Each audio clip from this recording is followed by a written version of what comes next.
The movie begins with a bus carrying multiple prisoners on the way to Arkansas State Wakefield Prison. We are then introduced to our main character, Henry Brubaker, who's one of the prisoners on the bus. Along the way, they pick up an injured prisoner who was shot while trying to escape. When they finally arrive, the new prisoners go through a series of procedures, like getting their heads shaved and receiving new clothes. However, it's revealed that the convicts must pay money if they wish to have their hair cut according to their preference. After the new prisoners change their clothes, they're given beds based on how much bribe money they have. The richer ones get better food and can participate in activities, while the broke ones are left with barely edible food filled with worms. In one scene, a prisoner named Huey asserts his power and tells his associate Eddie to show the new inmates who are in charge. They summon another prisoner named Bobby to the bar and torture him in front of others, even though he did nothing wrong. It's a brutal display of the corruption and abuse of power in the prison. The next day, all the prisoners are lined up to witness two inmates being punished by standing on a bottle. It's a harsh reminder that disobedience won't be tolerated. Then, it's off to the fields to work all day. Later, we see that the inmates are also forced to sell their blood to the prison doctor in exchange for money they can use while in jail. Furthermore, they're made to work in a lumber mill owned by a local entrepreneur named Woodward, who isn't even authorized to employ prisoners. Later, Huey takes Henry and a few other prisoners with him to deliver a meat order at a bar. While there, they learn that Huey has a secret relationship with the owner's sister, Carol. Meanwhile, back at the lumber mill, a guy named Larry injures his hand, but a senior named Floyd forces him to keep working.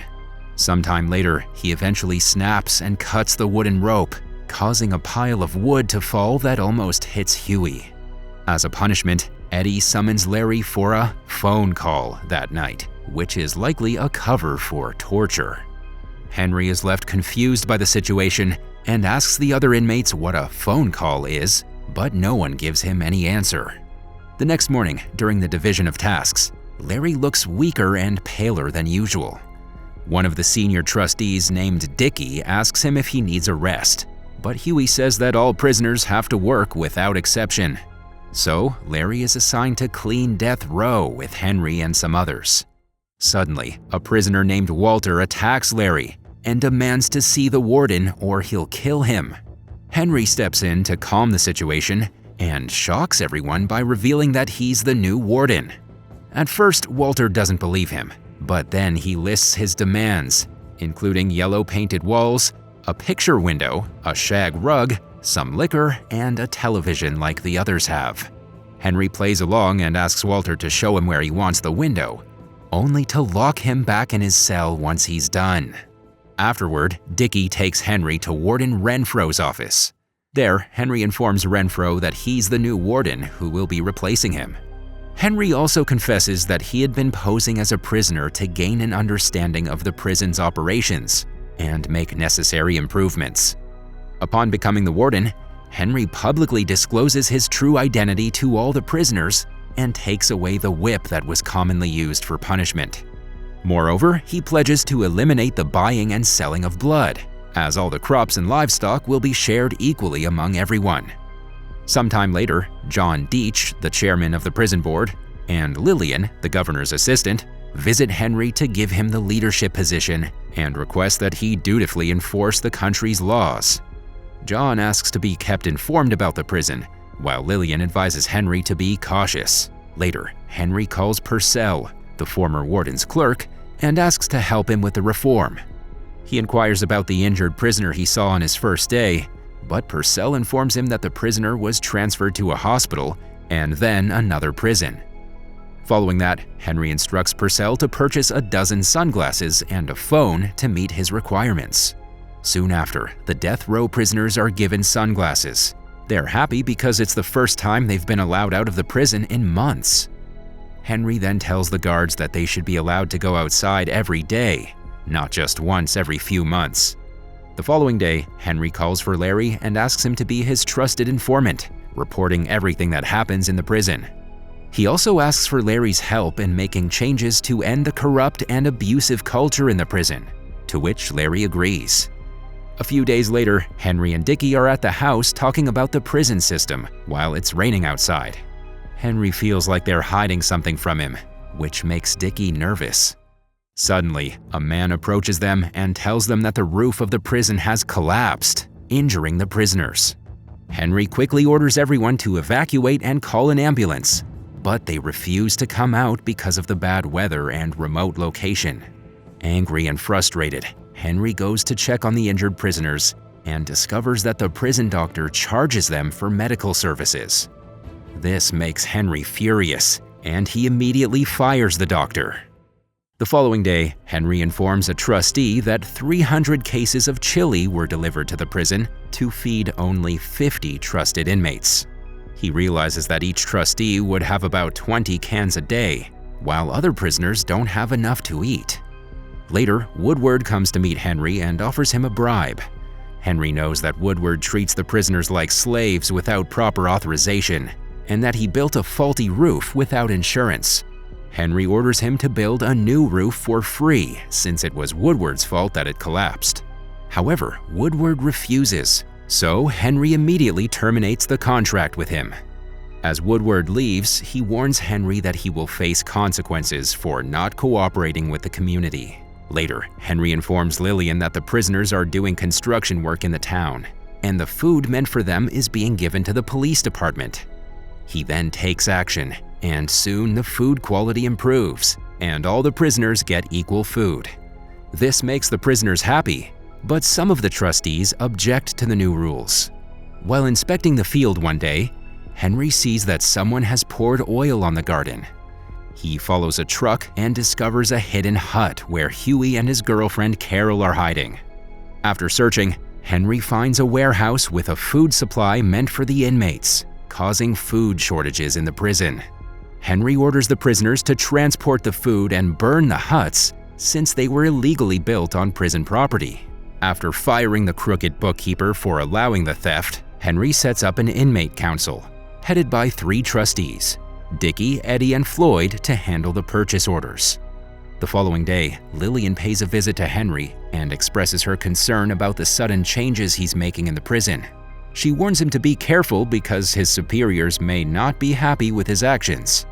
Henry, however, brushes her warning aside and tells her that he needs a new doctor for the prison as he had fired the previous one.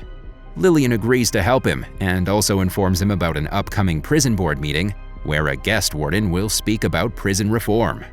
As Henry takes away the privileges of the trustees, they become more upset. One day, during a meeting with the inmate council, an old prisoner named Abraham interrupts and requests to talk to Henry in private. Abraham reveals that he's been in the prison since before World War II, and Henry realizes that Abraham is still in prison even though his sentence ended 3 years ago. Abraham then claims that over 200 prisoners have been killed and buried in the prison field. He remembers the exact locations where each prisoner is buried because he made their coffins. Abraham offers to show the burial sites to Henry, but they're interrupted by the new doctor's arrival. Henry has to leave, but assures Abraham that they will continue their discussion the next day. As Henry leaves, Purcell summons Abraham, claiming that he's going to see a doctor. Abraham is then brought into the room, where Eddie and Huey torture him by electrocuting him. Henry attends a meeting with the prison board members, where he realizes that many of them are angry due to his reforms disrupting their corrupt schemes. He accuses John Deach, the head of the prison board, of defrauding the prison through insurance policies on farm equipment that doesn't exist. It becomes clear to Henry that everyone is profiting from the prison, and the board members have no interest in improving the lives of the inmates. He leaves the meeting feeling angry, and Lillian warns that he'll be fired if he doesn't start playing politics with the board. The following morning, Henry wakes up and finds out that Abraham's body is hanging from the flagpole of the warden's residence. Dickie confronts Henry and warns him that his attempts at reform are causing more deaths and that he should stop before it's too late. However, instead of backing down, Henry becomes even more determined to root out the corruption. He immediately orders the prisoners to dig up acres of land to find the dead bodies that Abraham had spoken about. Days go by, and despite the prisoners' hard work, they have yet to find any dead bodies. One day, Lillian invites Henry to a meeting, but things take a different turn when he realizes she's brought along another member of the prison board and the senator. They offer to fix the prison boiler and construct new barracks if Henry agrees to stop searching for the bodies. When Henry reflects that he's being asked to cover up multiple murders, the senator warns him that he could end up in prison for grave robbing. Lillian then suggests that he should focus on the living inmates, but Henry insists that justice must be served by finding the bodies. After days of searching, Henry decides to change the digging location and assigns the prisoners to a new area. Eventually, they discover several bodies buried in a coffin across the field. Meanwhile, Huey becomes frustrated with Henry and tries to convince others to take action against him. However, when he doesn't receive any support, he decides to flee and invites Eddie to join him, but Eddie declines. Later, Henry discovers that Huey was the one who killed Abraham, so he forms a group to search for him in town. The group is then divided into teams to cover more ground. Henry and Larry check out the area where Huey used to supply meat to Carol's shop. While Larry inspects the area with his gun, Huey suddenly appears and shoots him. But soon after, Henry arrives and shoots Huey dead. As a result of the violent events outside the prison, Henry is fired by the board, and they hold a hearing about the exhumed bodies, where they continue to deny the truth about their origins. During the meeting, the outside doctors claim that determining the cause of death for the remains found on the prison grounds is difficult. When asked for his opinion, Henry suggests that shooting convicts after their trials would save the state money, rather than imprisoning them at Wakefield.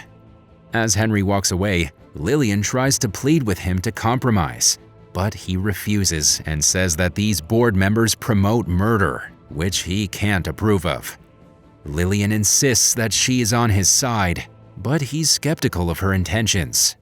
In the final scene, as Henry prepares to leave the prison, he's stopped by Dickie, who admits that Henry was right all along.